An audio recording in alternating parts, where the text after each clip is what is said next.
少女乌黑的长发梳成一个铝鹿髻，插着一只精巧的珊瑚钗，一身深红色挑丝双科云燕装，勾勒出窈窕玲珑的身材。白鹿把断袖披风轻轻地披在沈庙身上，道：“姑娘病还未好，仔细莫要着凉。”沈庙摇了摇头，她身量还小，没得沈月和沈清高挑，脸儿又生得圆圆，加之平日里怯懦的性格，倒像比实际年纪还要小上几岁，刚刚11、12岁的模样。但今日却又有些不同。霜降在一边看着看着，心中有些异样。少女肤色偏白，看着小小娇娇的一个人，如今脸上一丝笑意也无，说不上冷漠，也说不上憨傻，便是有些冷淡的，却似乎有些怀念的看着天空，还是如以前一样站着，却又有些端庄，仿佛一夜之间不知道从哪里来了独特的气质，竟有几分雍容大气的感觉。霜降摇了摇头，仿佛这样就能挥走心中荒唐的念头。他笑着看向沈庙，姑娘在看什么呢？自用过早饭后，沈庙便一直站在院子里看着天空出神，只是在想，这些大雁从北地飞到南国，是否也经过西北的荒漠？沈庙轻声道：“西北荒漠，那是沈信镇守的地方，沈夫人和沈大少爷都在此处。上个月送来的家书里称，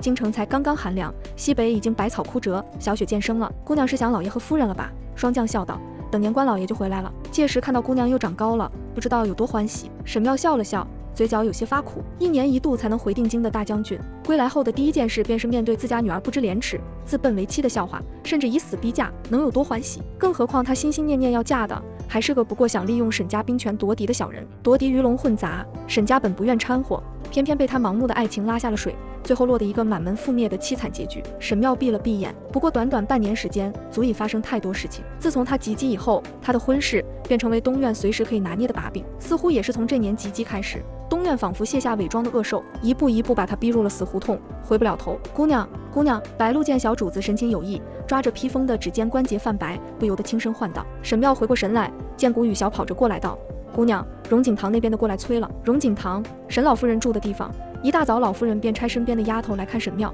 见沈庙无碍，只说是身子好了就能去给老夫人请安。事实上是请安还是兴师问罪，哪个不是心知肚明？沈庙微微一笑，紧了紧披风，道：“走吧。”沈府里，东院和西院泾渭分明。当初沈老将军在世时，常在西院一片空院子里舞剑打拳。后来沈老将军去世，沈贵和沈曼都走文臣之路，独有沈信一人接了老将军的衣钵。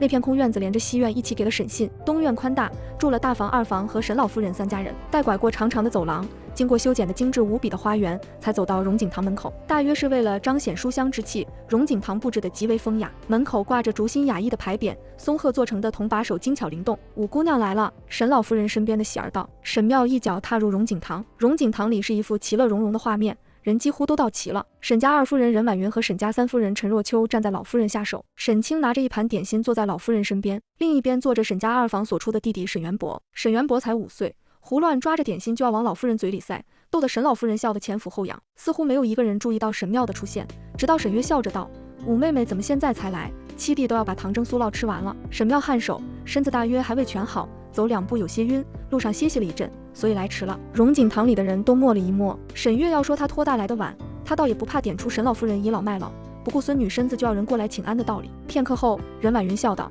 我看小五是真的身子弱，这几日大夫都请了2回，好在现在看着是无事了，身子可好些了。”一个沙哑严厉的声音响起，带着一丝不易察觉的不耐。沈庙抬头看向沈老夫人，沈老夫人面上的笑容已经收起，有些倨傲的微微昂头。明明已经是古稀之年，偏穿着件桃红色的盘锦扣窄薄袄裙，领口镶着绿色的玉松石扣子，带着绣着白蓝的墨额，满头银发盘成一个祥云髻，点缀着一些玉珠子。她是一个对外表极其讲究的女人。上辈子沈庙闺阁时期，一直觉得沈老夫人是最高贵的女人，那种到了晚年都优雅美丽的气质让她忍不住着迷。如今看来却觉得有些可笑。沈老将军的原配沈信的母亲出生名门，真正的大家闺秀，可惜中年病逝了。后沈老将军行军路过某地时，从地痞手中救下一名歌女，歌女无处可去，恳请为妾，为沈老将军生下了沈贵和沈万，后来就被扶正了。歌女熬出了头，成为了沈夫人，后来又成为了沈老夫人，名声和地位变了，可是骨子里来自市井的小人嘴脸还是一成不变。沈庙还记得上辈子沈老夫人逼她嫁给瘸了腿的豫州王，不过是为了给沈清铺路。她看着面前的女人，沈老夫人年轻时候生得美，眼尖尖，眼睛大而水灵，到了老时便如一个干巴的三角骨面，上面突兀的耸着2个眼睛，偏她还不认命，非要涂艳色的口脂，果真是不端庄极了。沈庙以上辈子做皇后的眼光漫不经心的在心里评价，谦卑的道：“喝了药已经好多了，谢祖母关心，不孝女还不跪下。”伴随着沈老夫人的这句话，沈庙却没有动。众人有些吃惊的看着他。沈信常年征战不在府中，沈庙养在老夫人跟前，沈老夫人待他严厉，沈庙性格被养得懦弱木讷，对老夫人的命令从未有过反驳，今日竟然不跪，果真是只要有关定王的事，他便生出莫大的勇气吗？祖母，武娘不知自己何错之有。沈妙平静的道：武妹妹莫非是烧糊涂了不成？沈月最先出口，面上带着些焦急的神情。祖母只是一时气急，并非真的要罚你，如今只要认个错便能妥帖的事情，怎么还执拗起来了？一句话便把知错不改顶撞长辈的罪名扣在了沈妙头上，放肆，简直反了天了！沈老夫人气得一下子坐直了身子，声音带着几分尖利。沈元伯正吃着嘴里的糖蒸酥酪，被沈老夫人这么一下，手里的点心不小心掉在地上，顿时哇哇大哭起来。七哥莫哭了。任婉云见小儿子哭了，立刻几步上前将他抱在怀中，看着沈妙的目光里全是不赞同。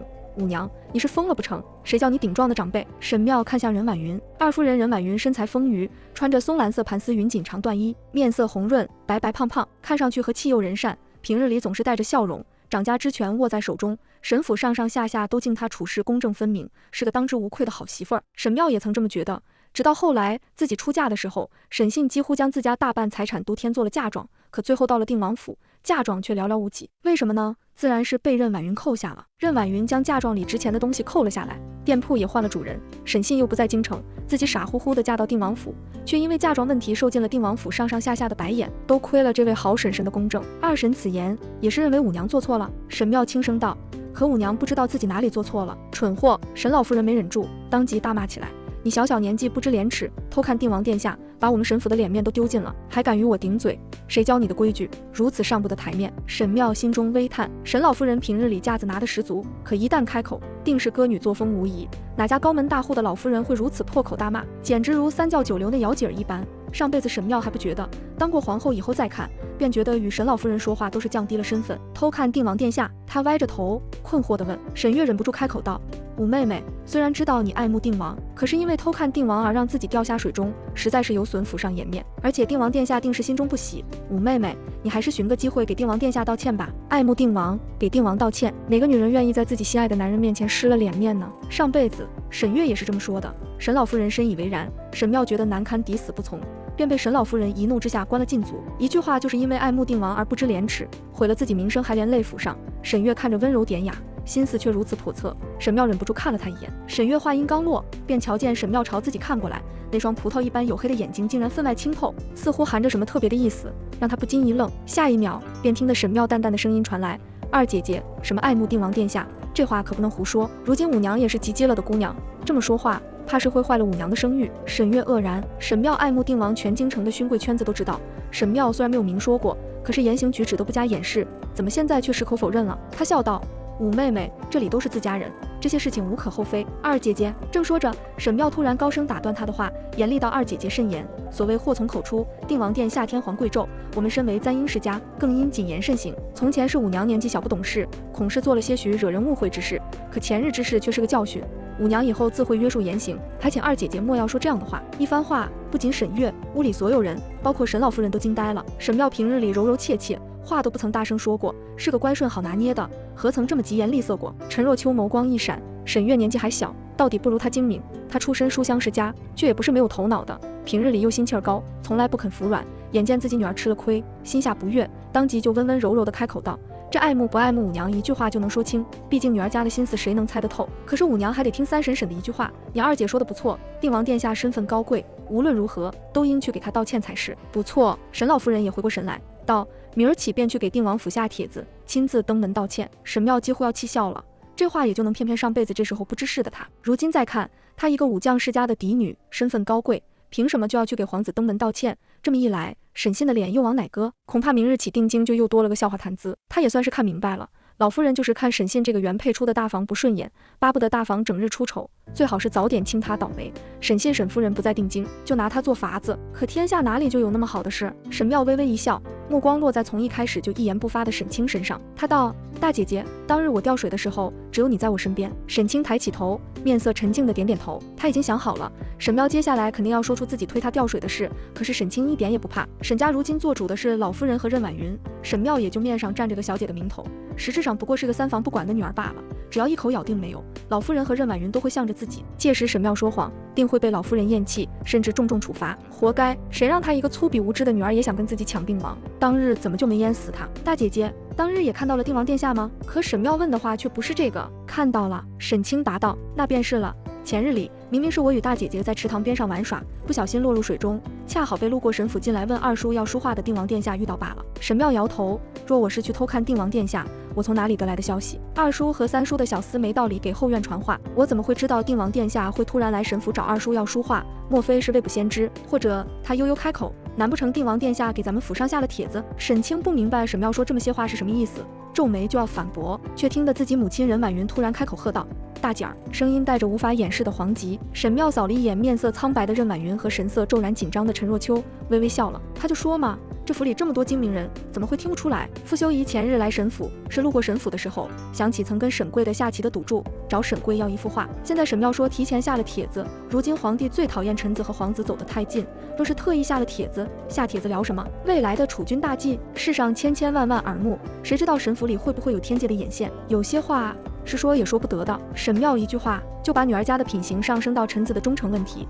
沈信在西北，自然没什么问题。沈府里留着沈贵和沈万，这两人还在朝廷当差呢。这个道理，沈月和沈清不懂，任婉云和陈若秋却一定懂。沈庙心中冷笑，他们要拿自己的名声践踏，他就拿着沈贵和沈万的脑袋来赌。不知道他的二婶和三婶懂得吗？舍得吗？敢吗？沈清有些不明所以地看着自己母亲，虽然心有不甘，还是乖乖住了嘴。沈月虽然不明白沈庙这话究竟有什么不对，看见陈若秋紧张的神色，却也意识到了什么，规规矩矩地立在原地，再也不开口了。沈老夫人眉头一皱，她虽然跟了沈老将军这么多年，却不懂官场上的弯弯绕绕，眼光局限在后宅四角的天空中，哪里就听得出来沈庙这番话中的含义？只觉得沈庙今日吃错了药般，屡次顶撞，已经冒犯了身为长家人的他的威严，当即就要发火。小五这话说得不错，任婉云笑着打断了沈老夫人即将出口的斥责。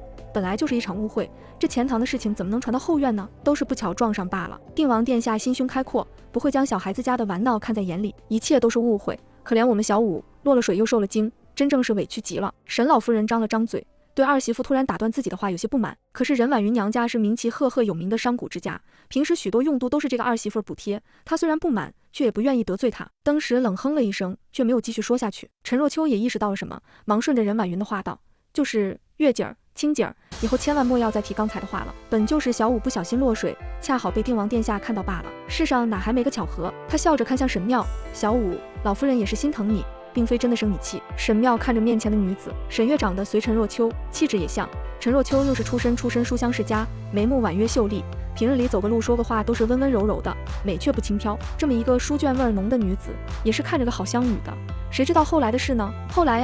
后来匈奴使者请求和亲，宫中适龄公主只有一位，就是婉瑜。陈若秋说沈月年纪大了，和亲也是归宿，自愿嫁给匈奴和亲。可沈月不是公主，傅修仪便册封了沈月为月如公主，这样就能名正言顺的和亲了。可最后出嫁的却是他的婉瑜，婉瑜死在了和亲路上，婉瑜的公主殿就给了月如公主。月如公主顺理成章地接受了婉瑜的一切。她的婉瑜呀，还不到16岁。沈庙闭了闭眼，若说这其中没有陈若秋的功劳，恐怕陈若秋自己都不信。怕是陈若秋和梅夫人早已达成了协议，要的就是看着他以为有了希望，却又被自己的希望活生生打碎。陈若秋的笑容一僵，对面的少女看着他，圆圆的脸蛋，圆圆的眸子，圆圆的鼻头，这样的容貌配上怯懦的神情，很容易便让人生出呆笨傻懦的印象。而现在却又不是了，怯懦的神情不知什么时候不见，取而代之的是一副肃容，并不是突然紧张起来的严肃，而是发自内心的端正，有一种淡淡的距离感。有一瞬间，陈若秋突然觉得面前的并不是大房那个蠢懦的女儿，而是什么身居高位的主子，那种收在身边的凌厉让人突然发颤。下一秒